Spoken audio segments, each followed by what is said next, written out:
Welcome to Find It Live. We're here, Gussie, and we're talking about the new Apple credit card.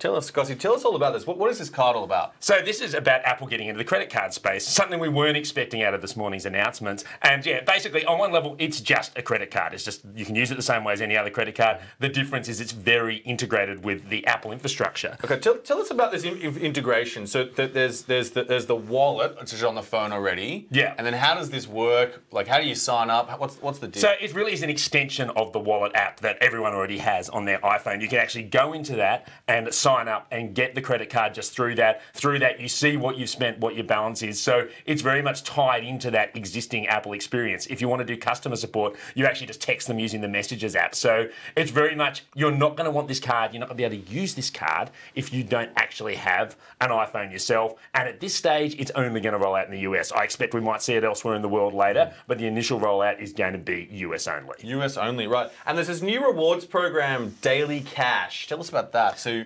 because freaking Fly Points are kind of annoying, it's giving you cash, this one, straight up? It's going for the cashback model, which is quite popular with US cards, where what happens is the amount of money that you're spending, you just get a percentage of that back based on what you've spent. So it's basically 2 cents in the dollar for every dollar you spend, 3 cents if you spend money with Apple. If the store won't accept Apple Pay and you have to use the little physical card that Apple will send you, that's only 1 cent in the dollar. So they're really trying to encourage you to, it's a way to encourage merchants to sign up to be in Apple Pay, as well as making sure, giving customers something They're saying no fees. Yeah. What's that all about, Gussie? So they're saying no fee, so there's no fee to issue the card, which is quite unusual. It's a little bit sneaky because a lot of cards, obviously, there are late payment fees if you don't make those payments. Apple is saying there are no fees, but they will charge you more interest if you don't actually pay off that balance. Right. So there is still going to be a fee. We don't know what the interest rates are yet, so that makes it hard to work out whether the card's really competitive. And I wouldn't want to sign up for it till I knew what those interest rates were. Right, so no late fees, no annual fees, no international fees, but probably the interest rate might be a bit higher to cover the costs. We're not sure what those interest rates are yet. They're going to be coming out.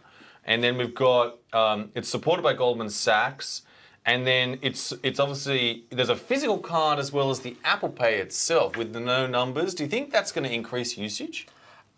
It's an interesting one. Yeah, they have to put out a physical card because people still expect to use them in some places. It's probably a sensible move in the US not to worry about the card so much because Apple has really been using Apple Pay to drive uptake of contactless payments. Elsewhere in the world, contactless is really big and people have just done it with their existing cards, moved onto the devices. In a lot of the US, it's happening the other way around. Okay. I'm just bringing up here, we've got the actual footage of the card. It looks like quite a nice card, I guess.